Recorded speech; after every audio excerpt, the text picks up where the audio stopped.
Joining me today.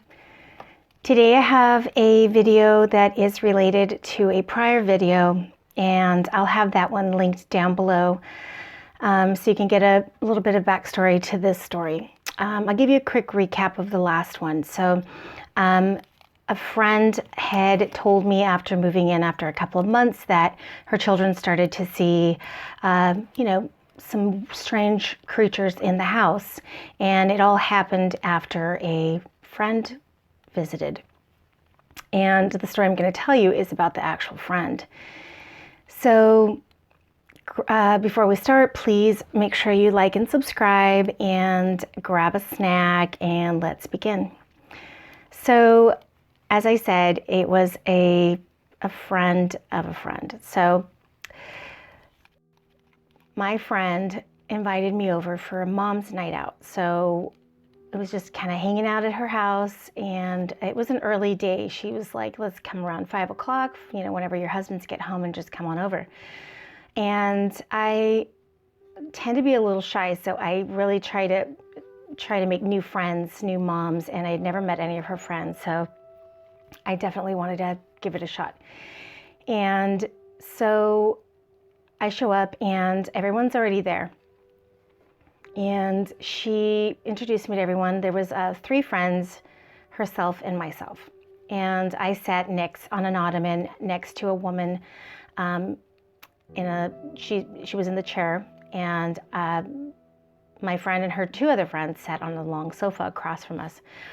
It was a really great night in the sense that we were getting to know each other. And the woman that was next to me on the chair, it was like kind of like a love seat. It was pretty big enough for a love seat, but then she was really petite and tiny, so it looked really big for her, so it was probably just a chair. But so we all kind of hit it off. I kind of stayed quiet when I first meet people, and I just let them chat, and I just like to learn a little bit more about them.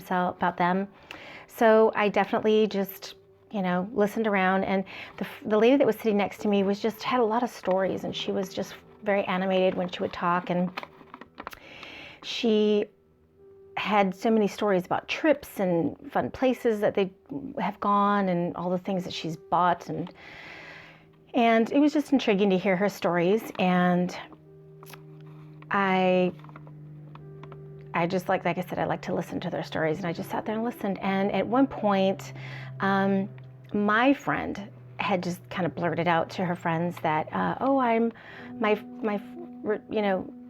friend's psychic. And they all kind of looked at me and just stared at me, and immediately started saying, oh, well, I really would like to hear a little bit more about this. Can you tell me something about myself? And I thought, well, I don't like that kind of attention. So I was really uncomfortable, but I made sure I just told him, hey, it's not like that. I don't do any like readings. I just do mostly it's like a spiritual thing. I like ghosts and things that are attached to people. And I get visions more of like health and well-being. So that kind of shut down those other ladies on the sofa, but the lady next to me was intrigued. So she was asking me a lot of questions, and she and I were having our conversation together while the other ladies, chatted. So I just, here and there would give her my answers, talk to her about certain things. And, at some point, a couple of the ladies had already said, well, we're going to be going, because we all kind of got there early enough in the day. So it was about 2 hours in, and the ladies that were sitting on the sofa had said they were leaving, and said, I figured, I'm going to go as well. And my friend seemed a little, kind of like trying to hold on to me, and she was like, oh, well, don't leave, it's still early. And I was like, no, I better just go. I'm gonna get my kids ready for bed, things like that, take them a bath. And she's like, oh no, just hang out, you never get out. And I just thought it was kind of strange that she seemed a little desperate to keep me there. So I thought it was a little weird, and I was kind of thinking maybe she was, just didn't want to be left alone with her friend. And because what I understood from when we were all chatting is that this friend had not seen her in a while, so maybe she just felt like they didn't have a lot in common anymore. I don't know. So I just kind of hung around a little bit, and then every time I tried to say I wanted to leave, that I was going to be leaving, my friend would be like, oh, just hang out. Here, let me get you something to drink. Here, let me, let me get you a snack. I mean, she was always trying to keep me. And she just kind of was acting strange. So I guess it was about 9 o'clock, I would say. And I said, okay, I've got to go for real. I've got to get up and leave. I'm going, right? So my friend kind of put me on the spot and said, hey, can you give her a ride home? And I kind of was taken aback, only because I tend to be shy and I just don't like to put myself in awkward situations where it's a awkward ride to, that person's house. So I really don't like to volunteer for something like that unless I know the person. And I kind of looked at her and I thought, well, how did she get here? And she said, well, I went to go pick her up. It's on your way. It's just up the street. And I thought, okay, so, I didn't want to seem rude, but I said, okay, yeah, sure. So the lady was very talkative. She was a very friendly person. So it was not an awkward conversation home in the sense of it being quiet and us not having anything to do or talk about. But, and it was a really quick ride, literally like minutes. But it was strange in the sense because the lady was telling me, like she knew me, how she had tried to commit suicide several times. And I thought it was strange to be telling a stranger. And she said she lost count how many times she had tried to commit suicide, and the most recent was like a week prior. And she was saying it as if you're talking about like the weather, or, she had like a little sing-song way of talking, and she had a smile on her face the whole time.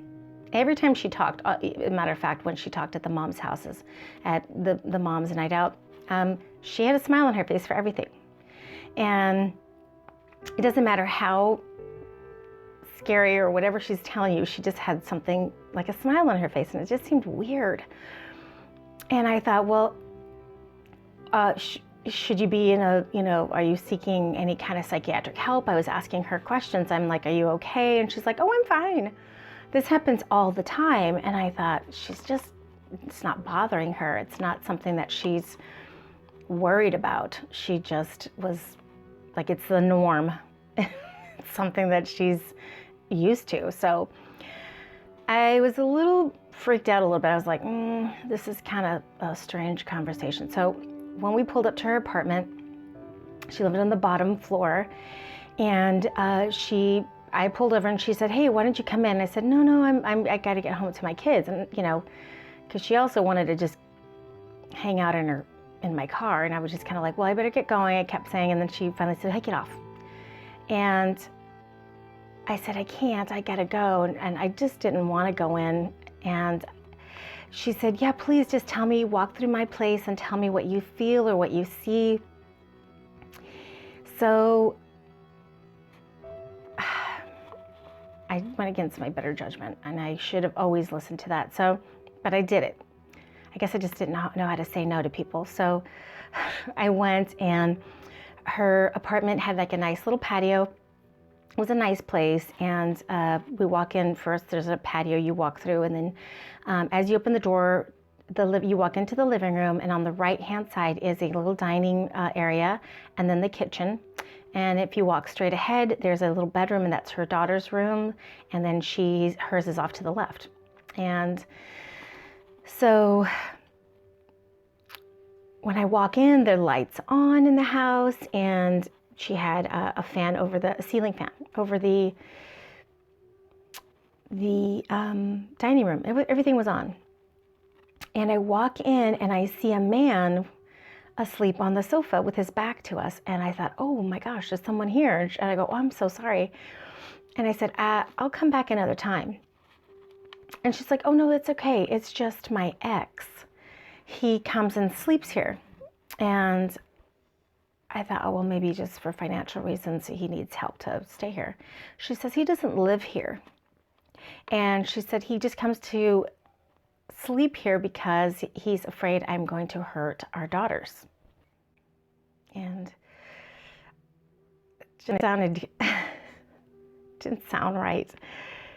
And I'm looking at her like, are you thinking of hurting your daughters? And she's like, oh no, not at all. She goes, I'm a strict mom. I lay down the law, but I'm not gonna ever, hit my kids like that or hurt them. I'll hurt myself before I hurt them. And so, I'm just looking at the guy and I'm just kind of like, is he gonna wake up? Is he, what's going on? But she said he was a hard sleeper. Don't worry about it. So I just kind of stood around, and from where I was standing, I just closed the door a little bit because I left it open. I was thinking, should I run? I kept the front door open. And then I looked behind the door, and there's an energy behind the door that just was like negative and just chaotic. It just felt really chaotic.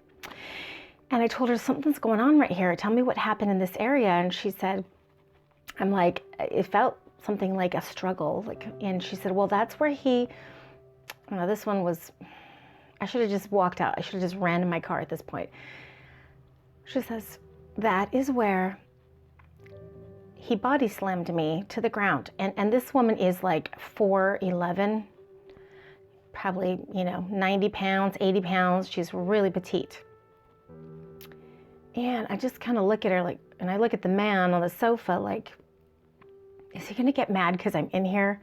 And is he gonna come and charge me? And I just didn't know how to get out of this situation. I was watching him, I was watching her. I was getting like a little anxiety, thinking like, would it be rude to run and just not come back?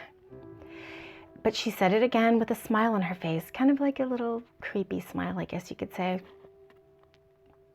And she told me that the reason why he body slammed her was because she and him were talking, and she was washing dishes.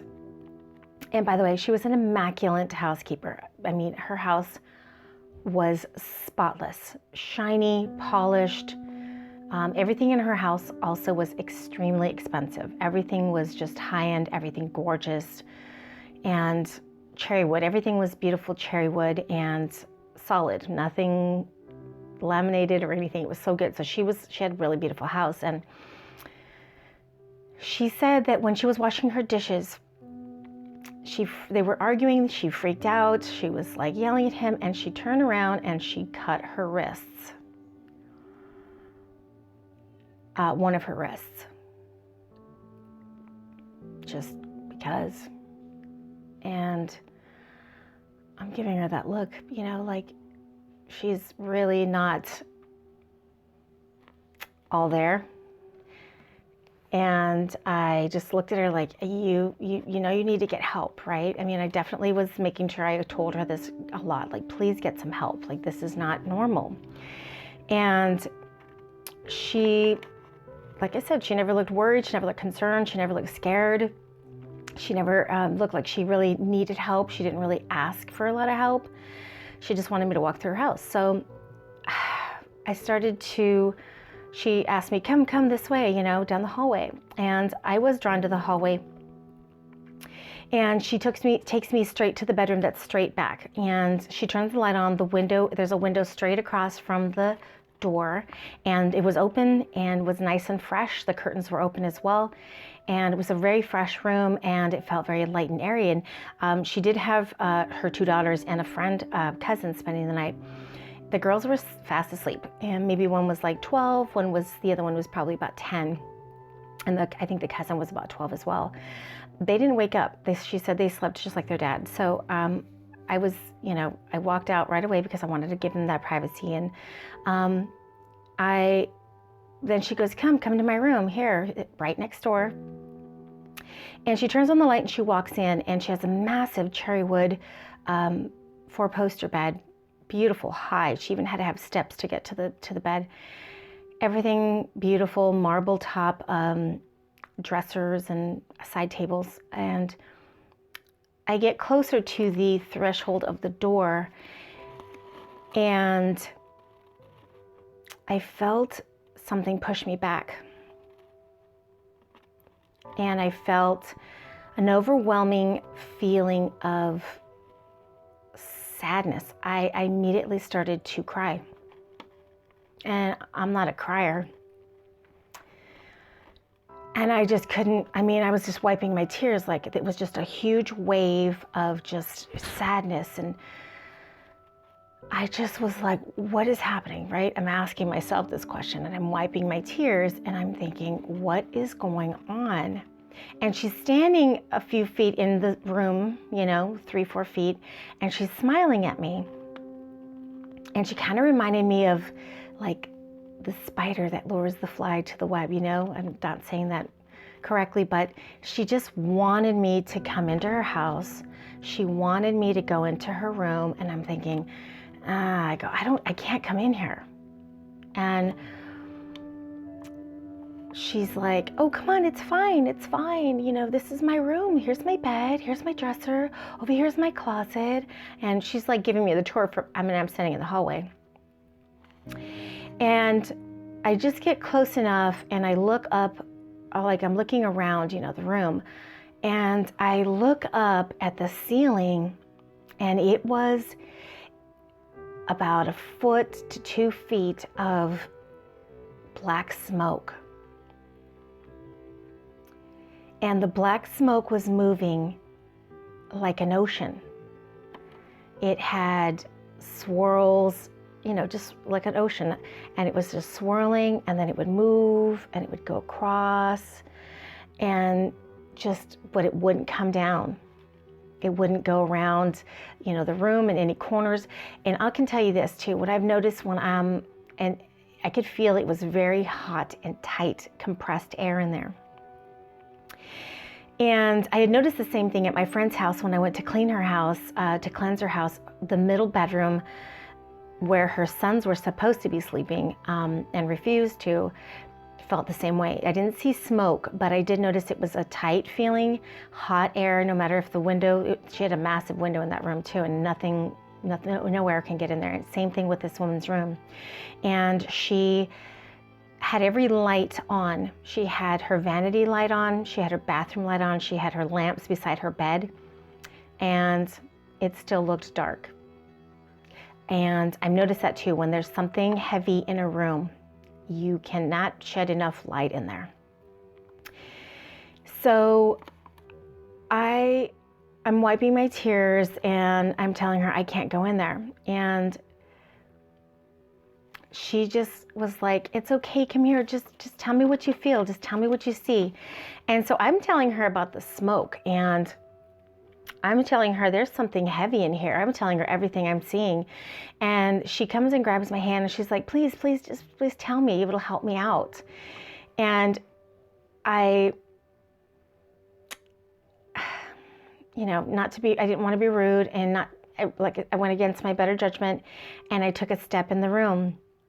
And I could feel that feeling wash across me of the sadness, and I fought it. And I should never have gone into this place, period, because I didn't have anything of any kind of protection. I didn't have any holy water. I didn't have I didn't have a cross or any kind of holy medallion, nothing. I didn't have any, stones or nothing. And I shouldn't have done this, but I let her pull me in, and I just kind of stood around looking, and I stood in one place and she was just pointing things out. And I just told her, look, there's nothing standing in that closet. There's nothing in that. It's all above us. It's all here. And I was feeling like, because I noticed that sometimes when I walk into a place that's got, some spirits or something bad, it tends to hide from me and go into the attic or kind of stay away from me, but I can feel when it's there. So I started getting a headache. And it's not like a normal headache. Because it was above me, I was feeling it on the top of my head. And I was like, wow, I'm feeling bad. And she said, oh no, it's okay. And I don't know, she wanted me in there, and I felt like she, after all this, I always contemplate everything and think about it. I think she probably wanted me to get a little bit of what's going on with her. And she showed me her bathroom. She was showing me her vanity. She even said, hey, this is in the vanity area. She said, this is where I took an entire bottle of pills, and I was laying on the floor right here in front of my sink, and my daughters found me. And that was like 2 weeks prior. So I'm like, oh God, I got to get out of here. I have to be rude. I have to say something. And she just was like, I go, this is something enveloping you. This is something that is consuming you. You have to go to church. You have to go get blessed. You have to have a priest come to your house. I mean, I was giving her the whole gamut. And I just said, you know what, it's really late. It was already like, 10:30, and she had kept me in here this long talking to me, and every time I wanted to leave, she kept trying to talk to me. And, I feel she was just trying to keep me there. She's trying to share this, whatever it is, with me, and I didn't want it. So I just kind of start being a little rude, like, hey, I really got to go, and I'm so sorry, I got to go. So I start walking out, pushing my way through, and she follows me outside, and we're talking. She keeps me out there till 11:30. Chatting, talking. She just didn't want me to leave. And I mean, I get it. Sometimes they see anybody who's struggling tend to anchor themselves to someone who just feels safer, or who just has more of a positive outlook, or just seems like an anchor. They really want to hold on to him. But I really had to leave. So I said, hey, you know what, we'll talk again. Maybe I can come and help you cleanse your house. I did not want to give her my phone number. She said, yeah, give me your phone number. I'm like, you know what, actually, I can't remember my phone number. I don't have it memorized, and I don't have my phone with me. I said, but I'll get a hold of Janet, and I'll tell her to, we'll communicate through my friend. And so she's like, okay, yeah, thank you so much. And she gave me a hug, and I didn't want to do that. But like I said, I didn't know how to be rude to her and tell her no. So I went home, okay? Went to sleep, la, la, la. Next day, I call my friend. We were stay-at-home moms. So I tell her, hey, what was all about, you not wanting me to leave? I started asking her about that. And she just said, oh, well, she had, when she came to my house, when I first moved in, she got there, close to 2 months after I'd been there. She just surprised me. She found out where I lived. She goes, I used to live by her in some apartments, and we became friends. But she goes, I started noticing there were some strange things about her, but I just didn't know. I was too scared to tell her I didn't want to talk to her, because I felt she was going to do something to me, like a spell, or, send some people to hurt me, something like that.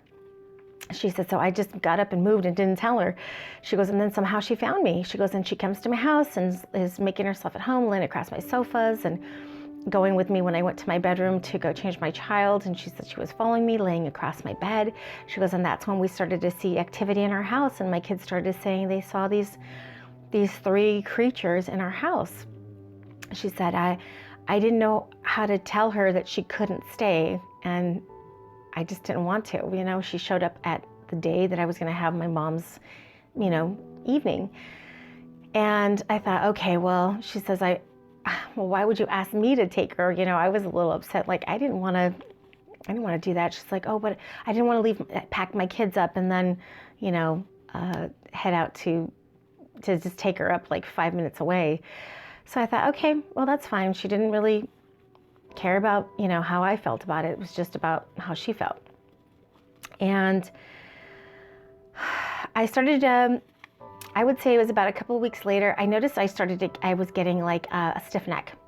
And my neck, just on one side, was hurting me. And I happened to be talking to a psychic lady at one time, and she was, we were chatting, and it was about something completely different. And we were sitting down chatting, and she was to my left, and I was just talking about some stuff, and then she's looking at me, and she said, what is wrong with you? And I said, well, what do you mean? She's like, you're different. There's something about you. And she goes, there's something going on with you. And I thought, oh, well, I've got a stiff neck, I said. And I said, I probably slept wrong. And she says, no, there's something else. So she gets up and gets a green stone, really pretty polished green stone. And she put some essential oils on it, and then I lift up my hair, and she starts to rub the rock slowly up and down, not hard, not a lot of pressure, and she just kind of just goes up and down. And as she's doing that, I'm looking straight ahead at the wall, and it was like a veil was being pulled down slowly. I literally saw like my vision got crisp from, it was weird. It was just like a straight little veil being pulled down, a film of some sort being pulled down, and I immediately started seeing crisp. And I didn't realize that my vision was blurry because I didn't wear glasses at the time. And I thought, I was just kind of dumbfounded. And I said, what did you just do to me? And she said, there was something attached to you. You didn't notice it? And I thought, well, I don't know what the symptoms are. I didn't know what to expect or anything like that. And I told her, she said, where have you been? And I started to tell her what happened. And I did tell her, I spiritually cleanse houses. And she just thought, no, you got to stop that. You need to stop. She says, you picked up something and it was hanging on you.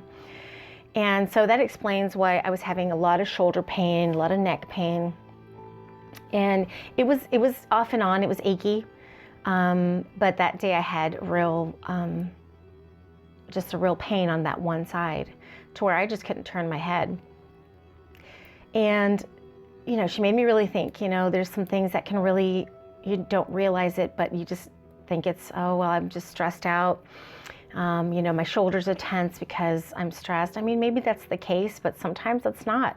Sometimes it's something that's attached to you and you don't realize it. So she just said, you need to stop that because they're attracted to you. They can really have something stick to you and stay with you. So just, she stayed away from this lady and would always tell her, oh, I'm on my way out. When the lady would knock at her door, things like that. So she just tried to keep the lady out of her house. And I just told her, you please don't ever, don't even give her my address. Don't tell her where I live. Don't give her my phone number, nothing. She's like, oh no, I won't. I'm trying to stay away from her myself. But I don't know whatever happened to that lady, but it was definitely something that I never experienced before and haven't had an experience again, but it just tells you, I think the moral of the story is just watch who you let into your house because you just don't know what they are going through. And, if you can, make a barrier around your front door. And as you're spraying it, say the Our Father and just make sure you say nothing bad can cross this threshold, only good could come into my home. And so whatever demons are carrying with them can wait outside for them because this is what you want to bring into your house. So that's it for my story today. If you liked my story, please consider following me, subscribing, and give me a comment if you can. I'd love to hear any of your questions. I'd love to answer it. If you have any stories, I'd love to hear them. And I will talk to you next time. Bye. Take care.